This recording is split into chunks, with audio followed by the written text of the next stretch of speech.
Ukvarjam se z atletiko, z metom kopja. To sem v bistvu že pred poškodbo sem se s tem ukvarjala, ker sem bila športnica že od svojega 9. do 19. leta.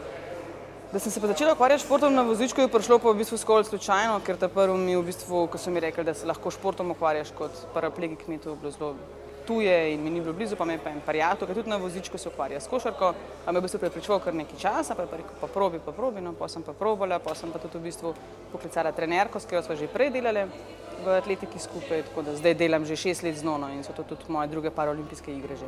Ja, v bistvu poškodovala sem se pa pred 9 leti na Hrvaškem, v hotelu Delfin, sem bila na športnih igrah službeno, kjer sem zaposlena v zavarovalnici in je bil v bistvu v hodniku so bila vrata odprta, ki ne bi mogla biti zaprta, jaz mislim, da je izhod in ko sem stopila skozi ta vrata, sem v bistvu padla v prazno, dobre 3 metre višine in je bil v bistvu dosti tak neroden padec, ker višina niti ni bila taka, tudi da sem trpela po zlom 12. prsnega vretenca.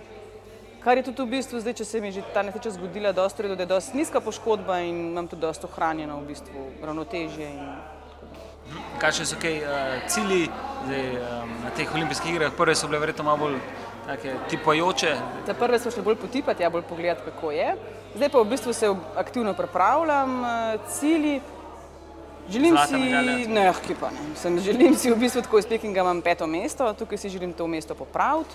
Zdaj sem sicer nekam imela manjše zdravstvene težave, ki so malo prekrižale moje načrte, no, ampak jaz vseeno upam in si želim, da mi bo uspel popraviti to uvrstitev iz Pekinga, da bo višje od 5. mesta ali vsaj 5. Kaj pa te tako žene v športu, mislim, kaj je tisto, kar te motivira vsak dan? Meni je šport kot prvo metod del rehabilitacije po poškodbi, ki še vedno v bistvu traja. Drugače sem pa dosti tak tekmomalen tip človeka in tisto, kar delam, ni dosti 80%, ampak v tistem, kar delam, želim biti najboljša in to me v bistvu tudi vleče naprej, sem dosti taka, no.